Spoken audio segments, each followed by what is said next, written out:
Aleluia, aleluia, aleluia, aleluia, aleluia, aleluia, aleluia, aleluia. O Senhor esteja convosco. Ele está no meio de nós. Proclamação do Evangelho de Jesus Cristo, segundo Lucas. Glória a vós, Senhor. Naquele tempo, Jesus contou uma parábola aos discípulos. Pode um cego guiar outro cego? Não cairão os dois num buraco? Um discípulo não é maior do que o mestre. Todo discípulo bem formado será como o mestre. Por que vês tu o cisco no olho do teu irmão e não percebes a trave que há no teu próprio olho? Como podes dizer a teu irmão: irmão, deixa-me tirar o cisco do teu olho, quando tu não vês a trave no teu próprio olho? Hipócrita, tira primeiro a trave do teu olho, e então poderás enxergar bem para tirar o cisco do olho do teu irmão. Não existe árvore boa que dê frutos ruins, nem árvore ruim que dê frutos bons. Toda árvore é reconhecida pelos seus frutos. Não se colhem figos de espinheiros, nem uvas de plantas espinhosas.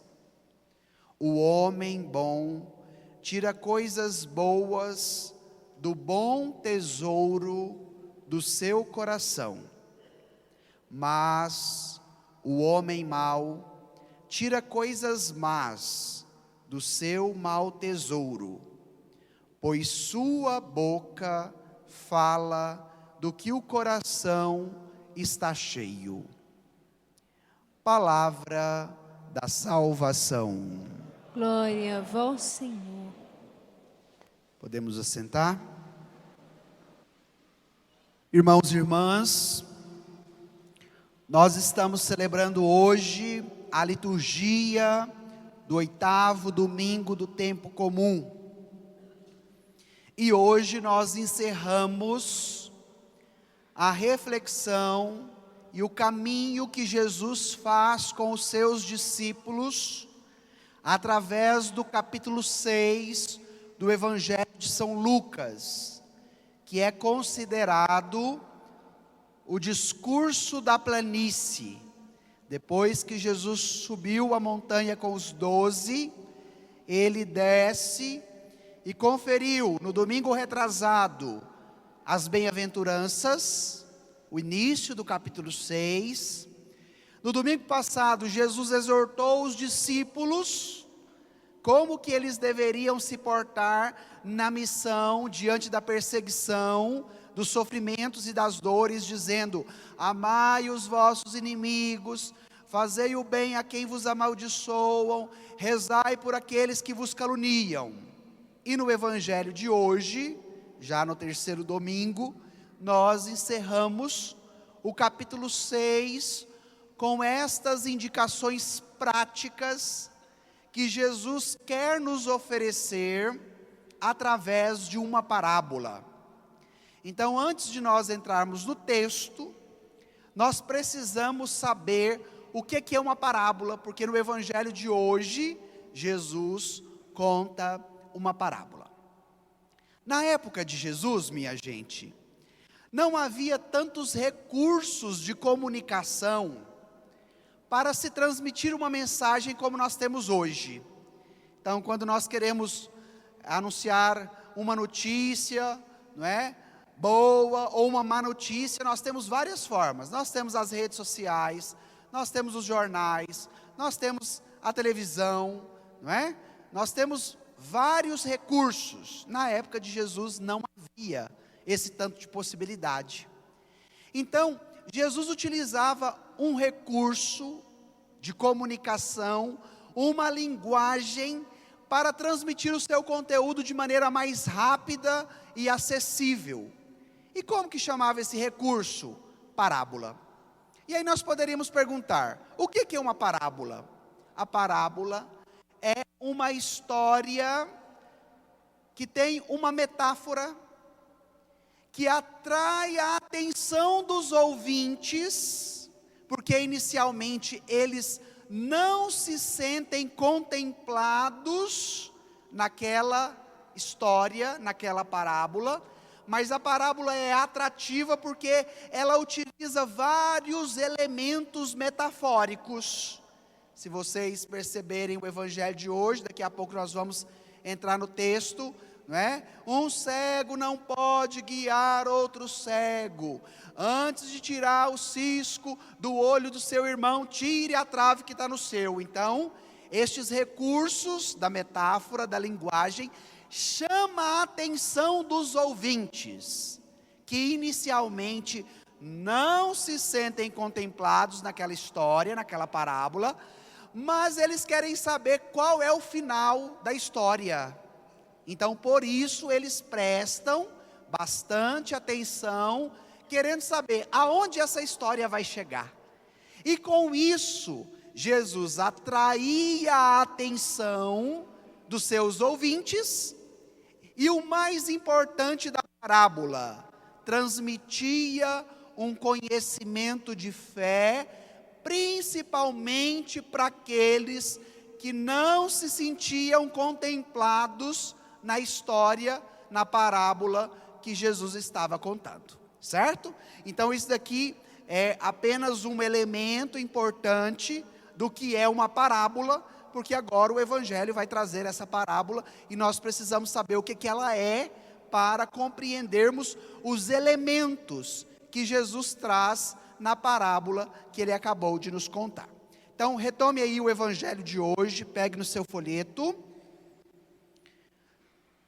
Nós vamos compreender esta parábola em 3 momentos, porque Jesus utiliza na sua linguagem elementos diferentes na mesma parábola.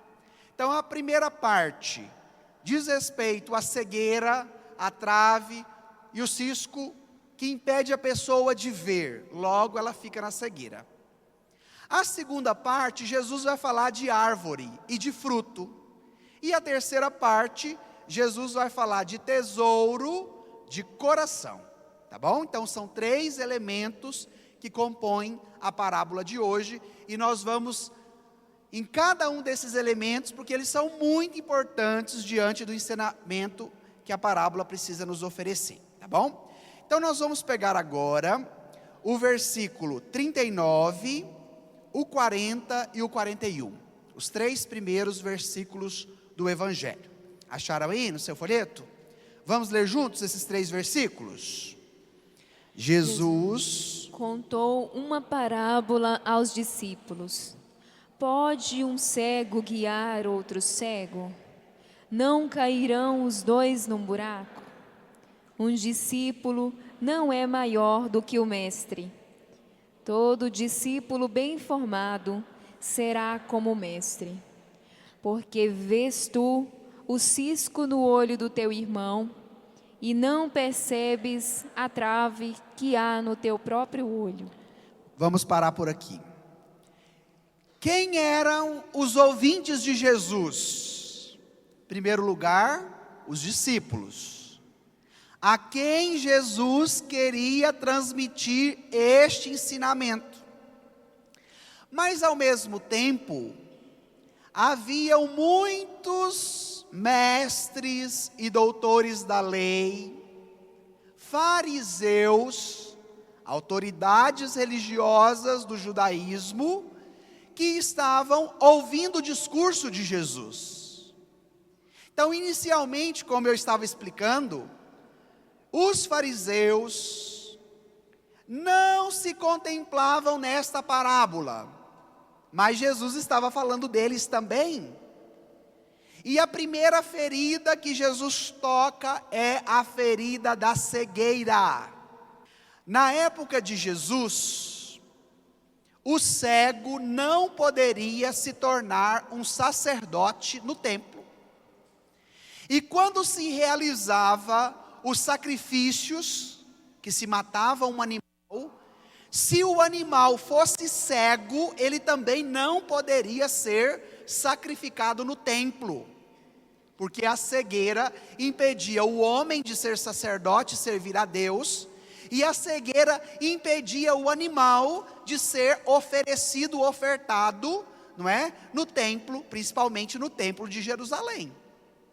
Se a cegueira era vista nesta situação pejorativa e negativa, vocês imaginam que os fariseus, os mestres e os doutores da lei se consideravam contemplados nesta parábola? Claro que não, porque eles, diante da responsabilidade que lhe foi conferida na prática e na vivência da religião, nunca imaginariam que eles poderiam ser chamados de cegos.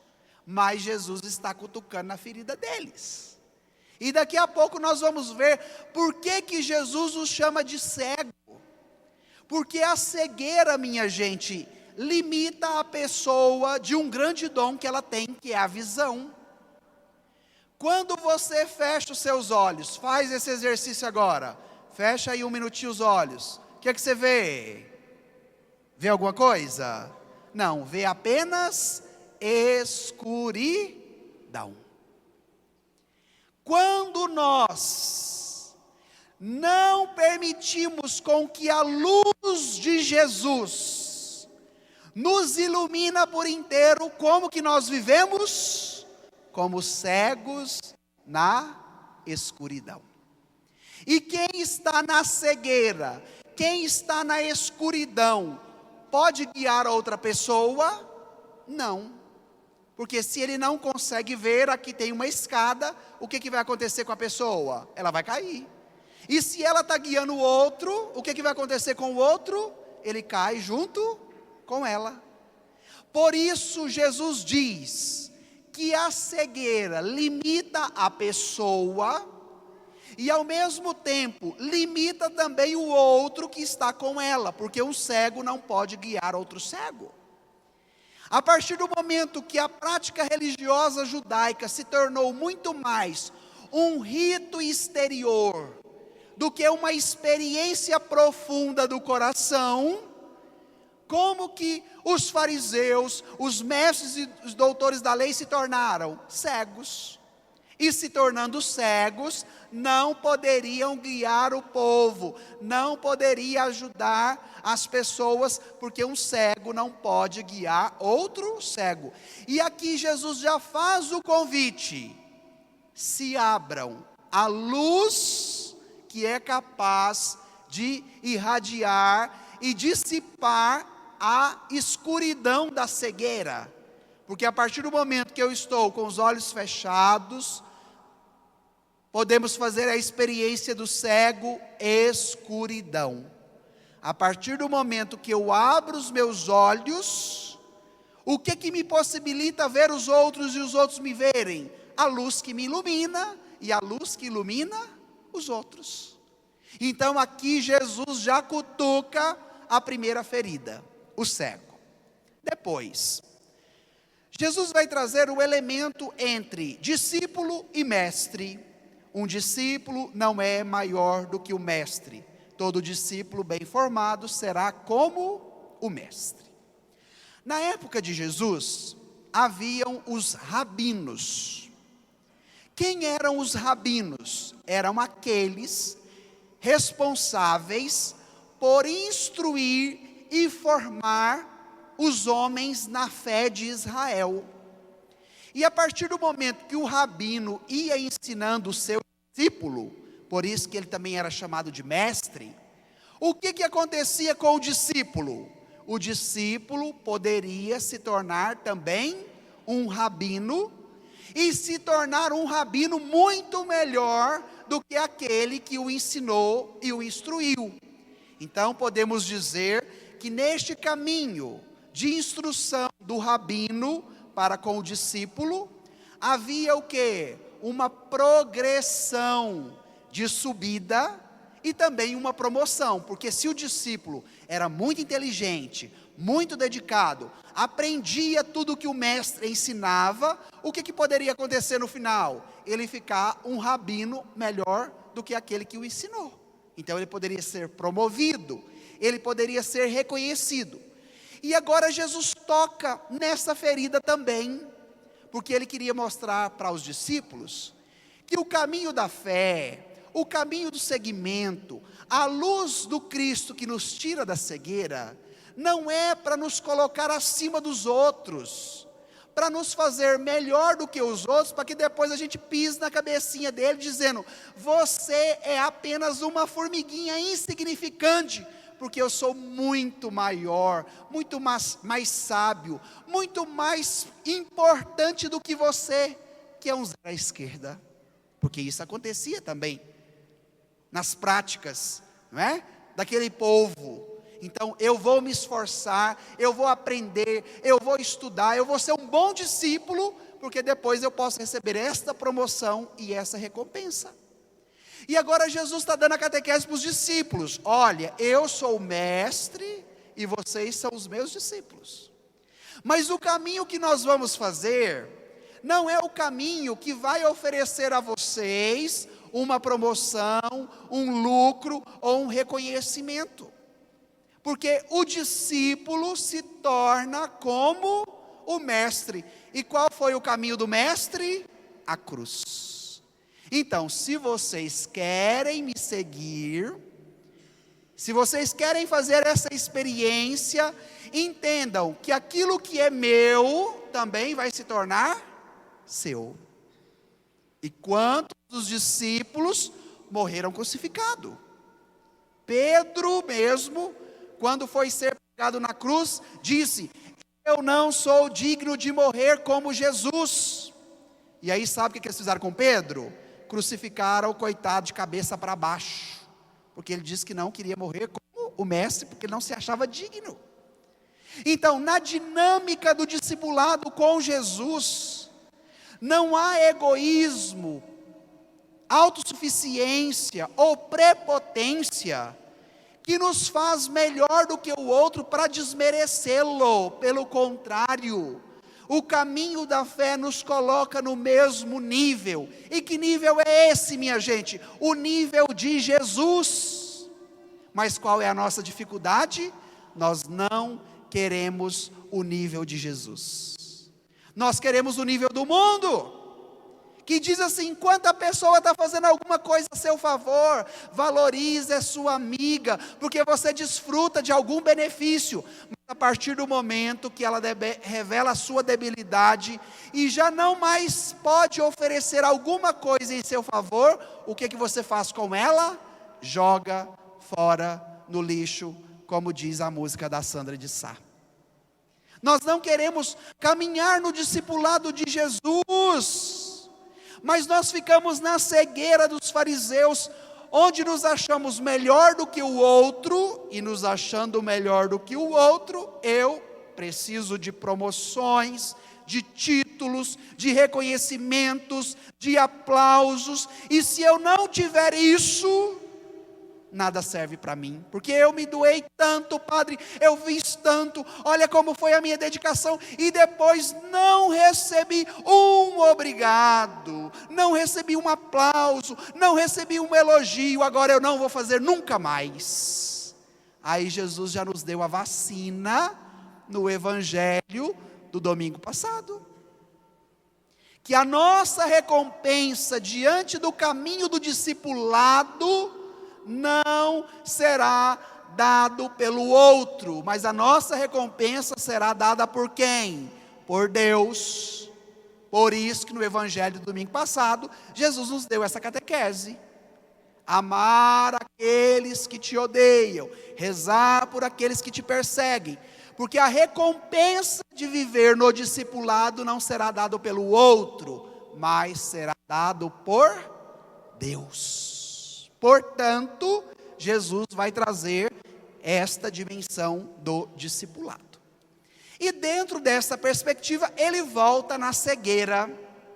Ele fala: porque vês tu o cisco no olho do teu irmão e não percebe a trave que há no teu próprio olho.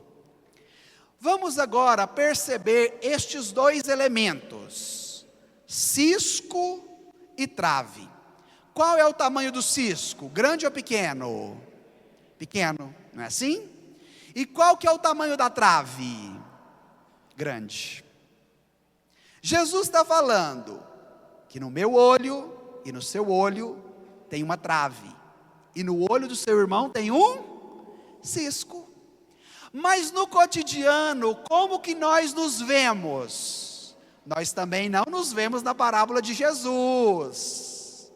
Nós somos como os fariseus, estamos atentos na história, queremos saber aonde ela vai chegar, mas eu não me sinto contemplado na história, porque no meu cotidiano é um cisquinho no meu olho que se resolve com um sopro, enquanto eu aponto o dedo para o outro, apontando a trave grande que está no olho dele ou dela. E aí Jesus, nesta parábola, quer nos ensinar o seguinte: quanto mais você aponta, julga, condena, critica, e vai enfiando a trave no olho do irmão, maior cresce a trave que está tampando o seu olho. Quanto mais você vê, acusa e fala da trave do olho do irmão, achando que na sua visão há apenas um cisco, Jesus está nos apontando que o que cresce a trave, que tampa a nossa visão, os nossos olhos e nos faz ser cego, é aquilo que eu também julgo e condeno diante da realidade do outro. Por isso que no evangelho do domingo passado Jesus disse: não julgueis para não serdes julgados. É aqui, minha gente, que a porca torce o rabo. Porque quanto mais eu julgo o outro, eu condeno o outro, maior vai crescendo a minha trave, que vai me cegando, que vai me colocando na escuridão e que vai me impedindo de fazer a experiência da claridade da fé, da luz do Cristo ressuscitado, da vida nova que somente Ele pode nos oferecer. Agora vem o próximo versículo, que é muito importante, o versículo 42.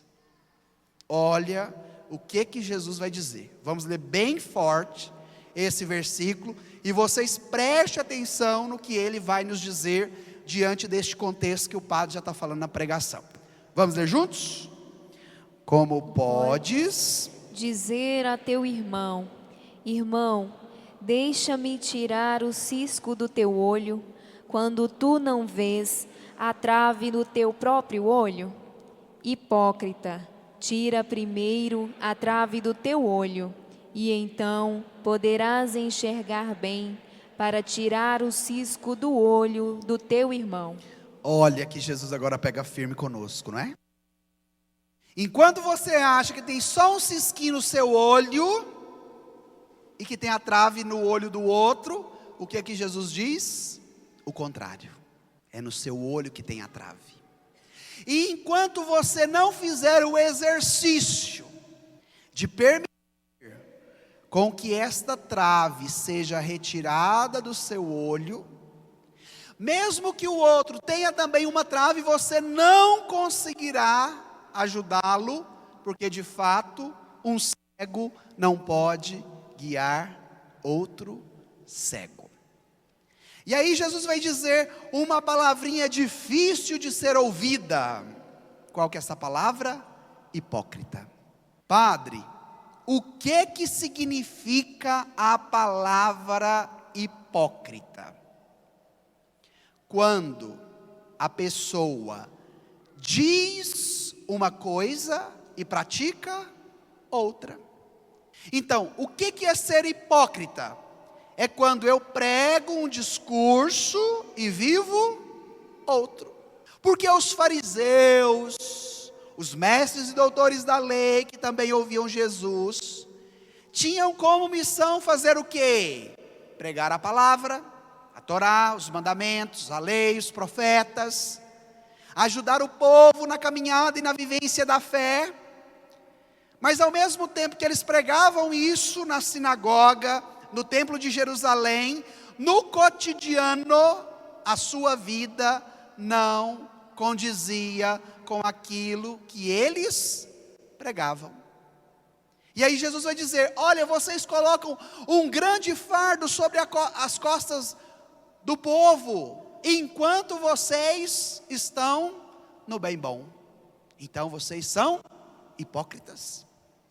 E cada um de nós hoje, começando por mim, devemos fazer um exame de consciência. Em quais realidades da minha vida eu vivo a hipocrisia? Eu falo uma coisa e pratico outra. Era interessante antigamente que a palavra que a pessoa dava, ela tinha o poder de fechar o negócio. Não era assim? O povo da roça, quando ia lá comprar um porco, comprar um alqueire de terra, comprar as galinhas, se o dono desse a palavra dele para o vendedor, a todo custo aquela palavra se cumpria, porque ele prezava, diante da sua responsabilidade, de ser justo pela sua palavra, porque o cartão de visita dele, podemos dizer assim, era a palavra. Então o povo falava e cumpria, e nós poderíamos acreditar naquela palavra, não era assim? Agora hoje, minha gente, nós fazemos contrato, colocamos 5 testemunhas, vai para o cartório, reconhece firma, e depois vem o quê? O calote. Não é assim a nossa prática? Quantos de vocês já padeceram por algum prejuízo que levaram, não é? De roubo, de desvio, de picaretagem, de trambique, tendo documento a seu favor, mas nem o documento valeu, porque reinou a hipocrisia. Falou uma coisa e fez outra. E por que o nosso mundo hoje está desordenado? E por que a palavra de Jesus é atual? Porque o nosso mundo hoje se tornou um mundo hipócrita. E na hipocrisia, minha gente, a vida não vai para frente, a sociedade não vai para frente, as relações não vão para frente, a fé também não vai para frente. Então ouça Jesus puxando a sua orelha hoje e te chamando de hipócrita diante dos seus trambiques. Para quê? Para tirar a trave que te coloca na cegueira do erro, do pecado, e que te impede de contemplar uma vida nova, com uma nova visão, à luz do Cristo ressuscitado. Então, a primeira parte da parábola, a cegueira, a trave e o cisco. Vamos agora para o versículo 43 e o 44, a segunda parte da parábola, onde Jesus vai falar de árvore, de fruto, de figo, de uva e de espinhos. Vamos ler juntos o versículo 43 e o 44? Não existe árvore boa que dê frutos ruins, nem árvore ruim que dê frutos bons. Toda árvore é reconhecida pelos seus frutos. Não se colhem figos de espinheiros, nem uvas de plantas espinhosas. Vamos parar por aqui. Aqui na parábola, Jesus utiliza agora outro exemplo, que é o da árvore. E ele vai pegar 3 plantações, podemos dizer até 3 árvores, usando a metáfora do Evangelho, que são comuns em Israel.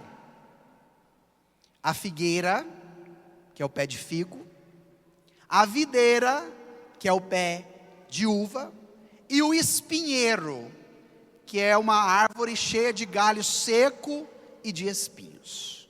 Então, tanto a figueira, como a videira, como a espinheira, eram muito comum e acessível à mentalidade do povo. Isso é uma outra característica da parábola.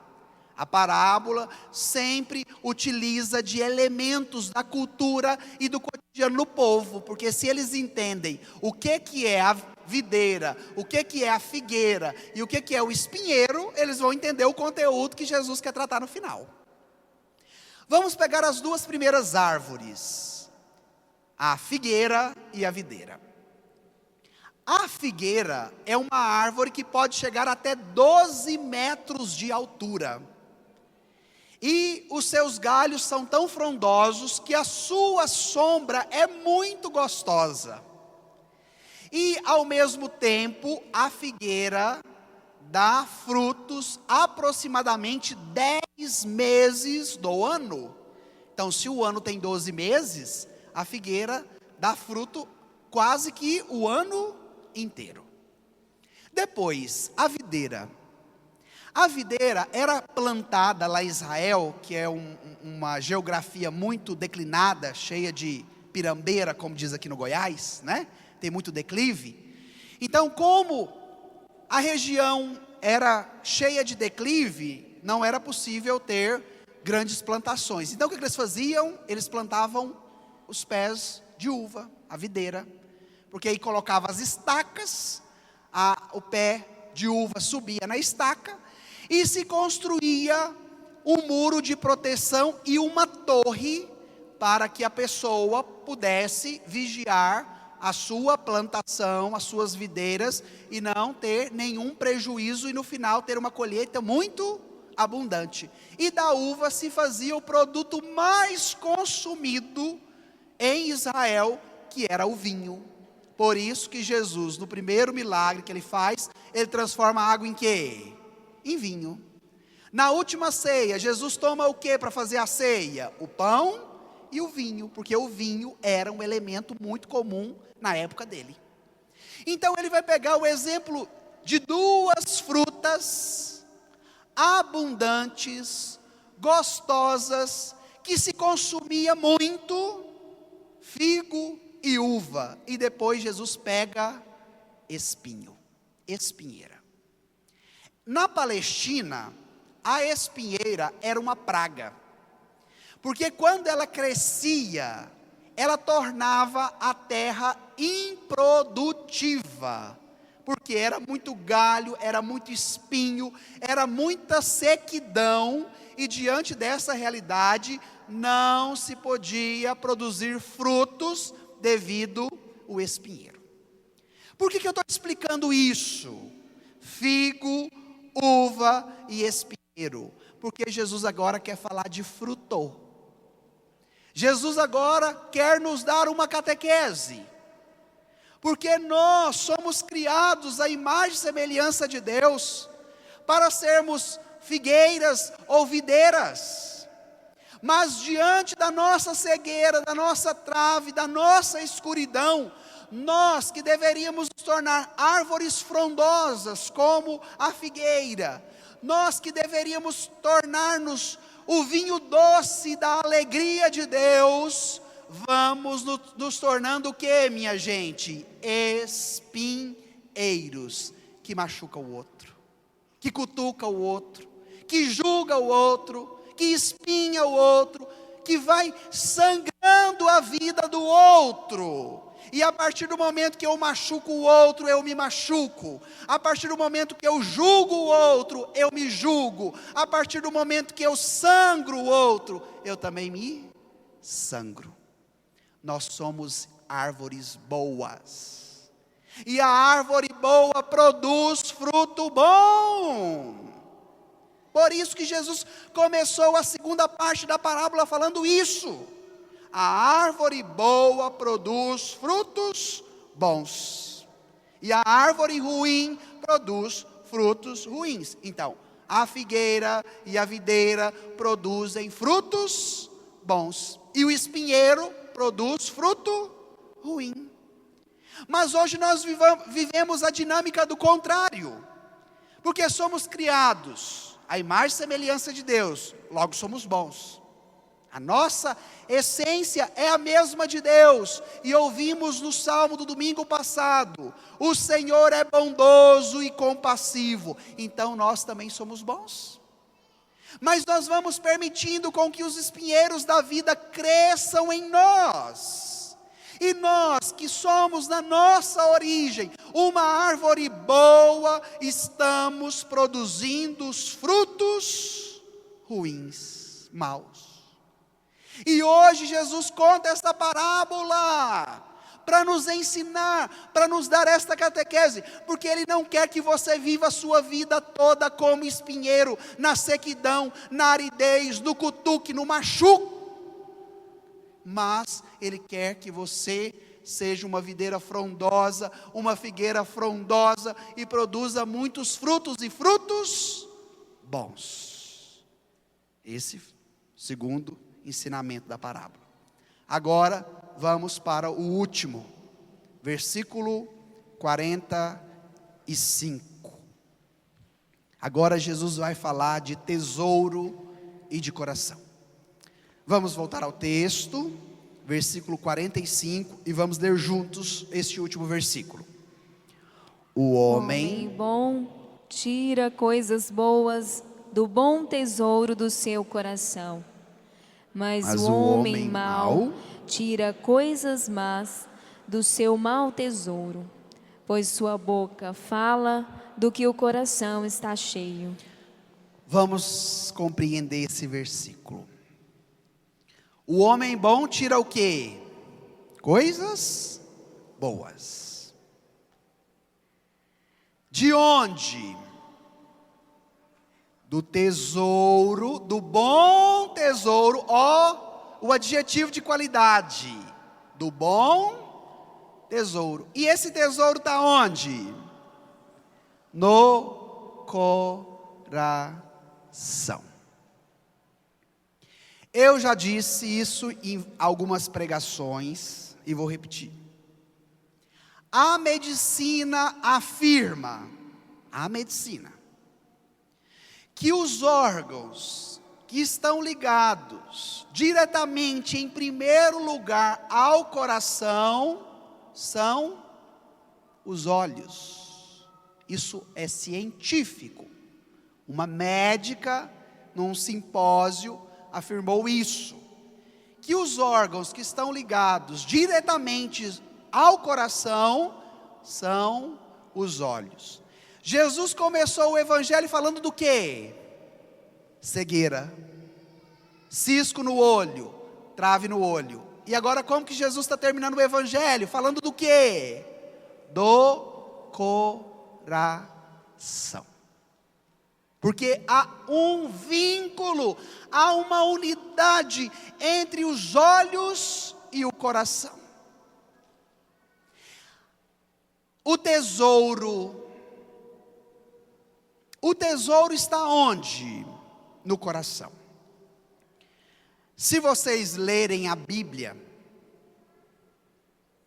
toda, vocês vão encontrar uma pedagogia bastante interessante sobre o coração.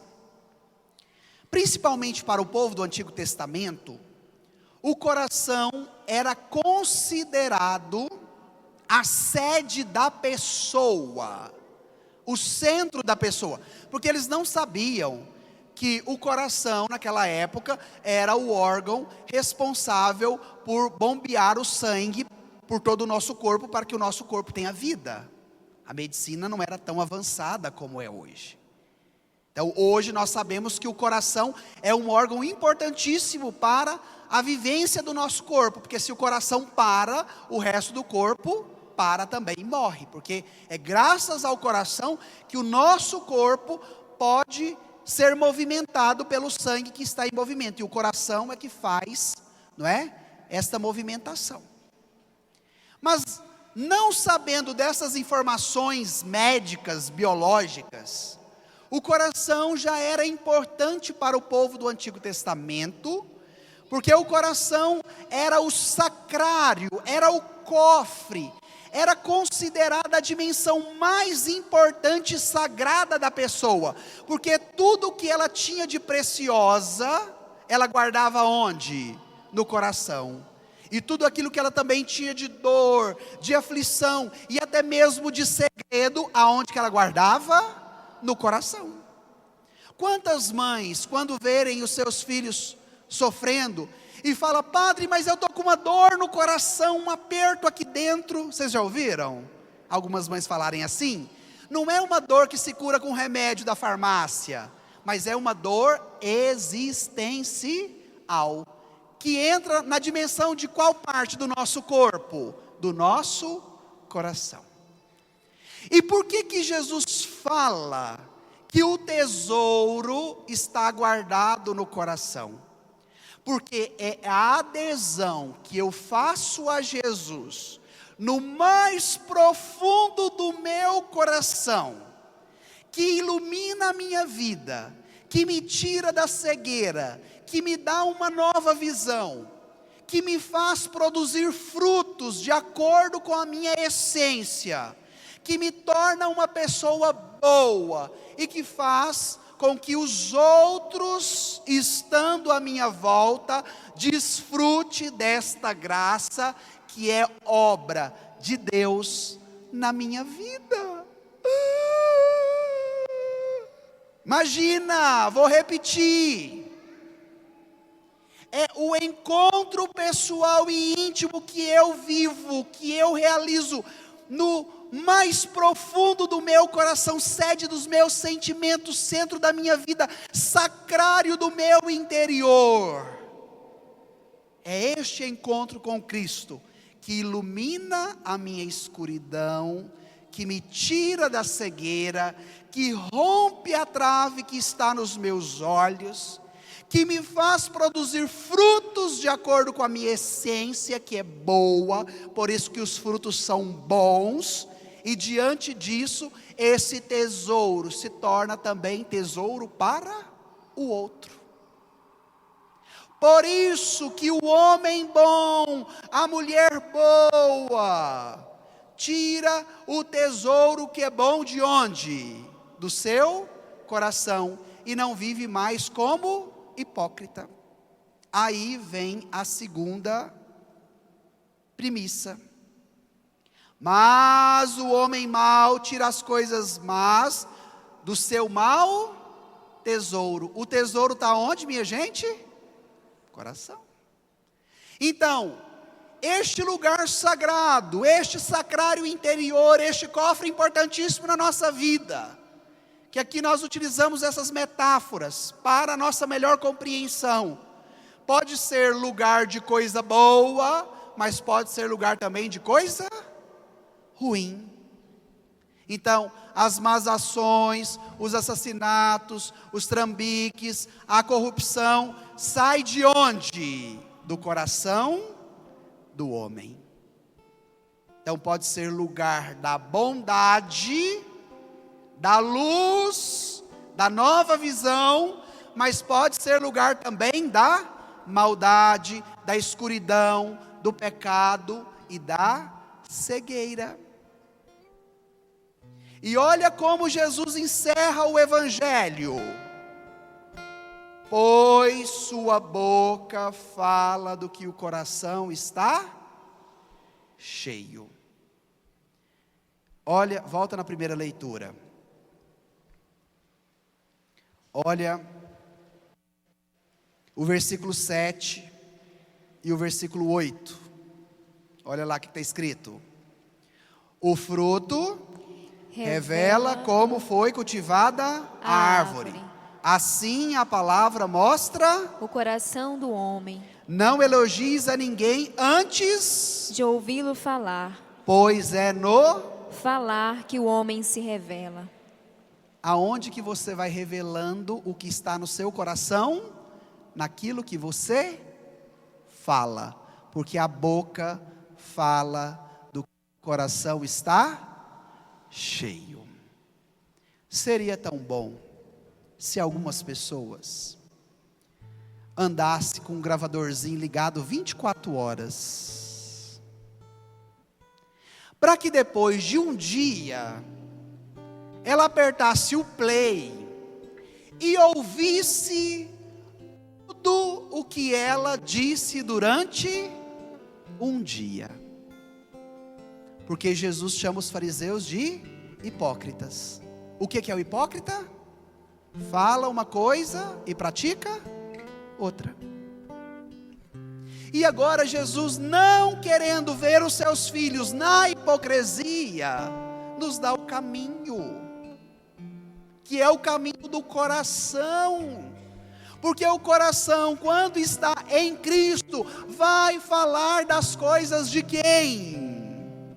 De Cristo.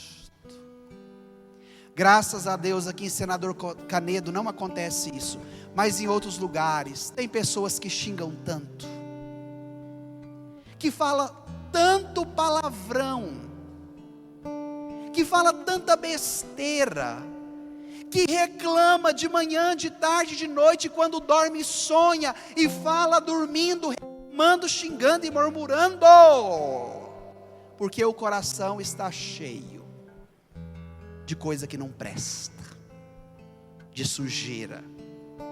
O coração se tornou um espinheiro. E hoje, esse evangelho, que já nos prepara para esse tempo belíssimo, que nós vamos começar quarta-feira, que é o tempo da quaresma, é para fazer em nós o que? Uma transformação. Então, se você se tornou um espinheiro, que machuca, que cutuca, que vive matando na unha, se a sua boca proclama somente coisa que não presta, que não edifica, peça a graça a Jesus de um encontro íntimo e pessoal com Ele, que vai te tirar da cegueira, que vai te tirar do espinheiro, que vai te tirar dos frutos maus, e que vai te dar a graça do que? Da bondade de Deus, que quer alcançar o seu coração e a sua vida. Não permita mais que a sua língua seja uma chaga, que te machuque, que te martirize, e que machuque o outro também. Diz que certa vez, o homem chegou num restaurante muito chique, e falou para o garçom: eu quero o melhor prato, o mais caro que você tiver nesse restaurante. O garçom anotou o pedido, foi para a cozinha, depois de meia hora voltou, com uma bachela toda chique. Quando ele tirou a tampa, uma língua. O homem que pediu o prato ficou assustado, era uma língua. E aí ele deixou o prato em cima da mesa. Passou um minutinho, este mesmo homem chama o garçom de novo, e pensou: agora eu vou pedir o pior prato, porque se o melhor é a língua, imagina o pior. Aí pediu ao garçom: eu quero o pior prato que você tem, o mais barato, mais simples. O garçom anotou, foi para a cozinha, depois de um tempo voltou. Quando ele chega, que ele tira a tampa, uma língua cascuda, escura, feia. E aí ele regalou o olhão em cima da língua e perguntou para o garçom: mas eu não estou te entendendo. Eu peço o melhor prato, você me traz uma língua. Agora eu peço o pior prato, você me traz uma outra língua. Que negócio é esse? Aí o garçom olhou para ele e disse: olha, o melhor prato é aquilo que você pode oferecer de bom para as pessoas. Uma palavra de conforto, uma palavra de ânimo, uma oração, a proclamação da força de Deus para a vida dela, e isso se torna o melhor prato. Mas também a língua pode se tornar o caminho da maldição, aonde você xinga, aonde você reclama, aonde você murmura, aonde você espragueja, e aí ela vai se tornando o pior prato. Então a boca fala do que o coração está cheio, daquilo que eu vejo. A sua língua está se tornando o melhor prato da sua vida ou o pior prato? E a obra de transformação precisa começar onde? No coração. Então vamos pedir isso a Jesus. Põe agora o seu folheto de lado, feche um pouquinho os seus olhos. Como que anda a sua vida? Durante a sua semana no trabalho, com os seus colegas, na sua relação familiar, com a sua esposa, seu esposo, seus filhos, o seu pai, a sua mãe. Como que é a sua conversa? O que você fala no seu dia a dia? Você é uma pessoa que julga, que condena, que se acha melhor do que o outro?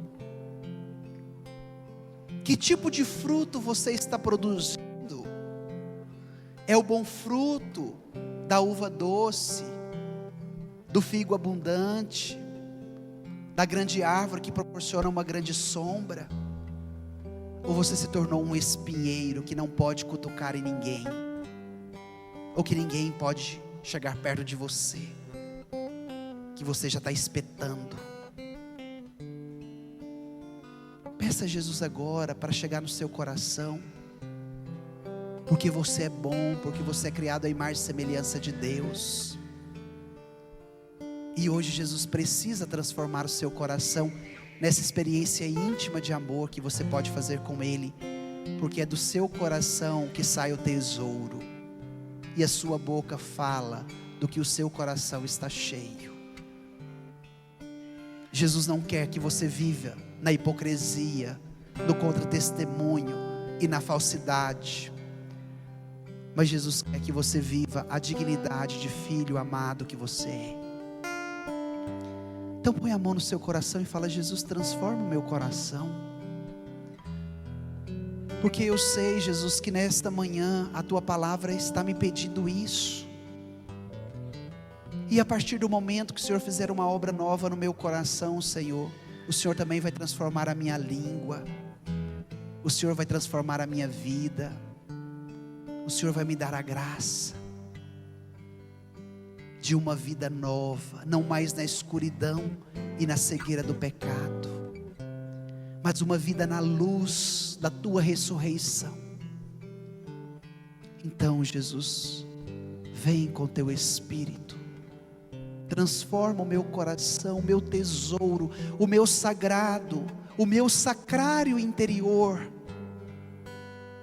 porque eu quero, Jesus, que o meu coração seja como o teu, um coração manso, um coração humilde, um coração cheio da graça do Pai, porque a boca fala do que o coração está cheio.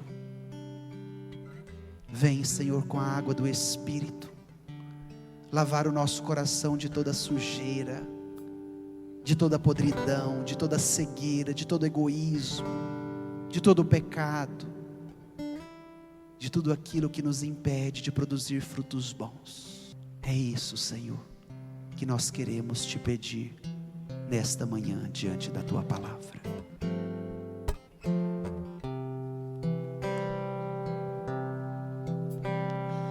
Conheço um coração tão manso, humilde e sereno, Que louva ao Pai, que louva ao Pai por revelar seu nome aos pequenos, que tem o dom de amar, que sabe perdoar e deu a vida para nos salvar. Cante e mande o Espírito Santo. Manda teu Espírito, manda teu Espírito para transformar meu coração. Mais uma vez, põe a mão no seu coração e peça ao Espírito Santo. Manda o teu Espírito, manda teu Espírito para transformar meu coração. Às vezes no meu peito bate um coração de pedra, magoado, frio, sem vida. Aqui dentro ele me aperta, não quer saber de amar, nem sabe perdoar, quer tudo e não sabe partilhar.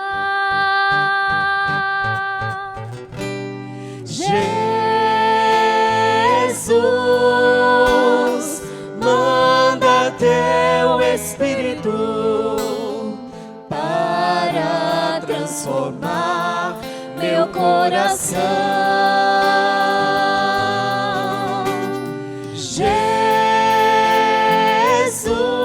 Jesus, manda teu Espírito para transformar meu coração. Lava, purifica e restaura-me de novo. Serás o nosso Deus e nós seremos o teu povo. Derrama sobre nós a água do amor, o Espírito de Deus, nosso Senhor. Se você quer essa graça do Espírito de sair com o coração modificado, peça. Manda teu Espírito, manda teu Espírito para transformar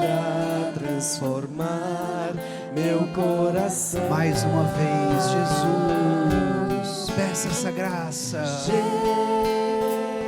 Jesus, manda teu Espírito para transformar meu coração. Agora só as mulheres vão cantar esse refrão. Canta no fundo do seu coração.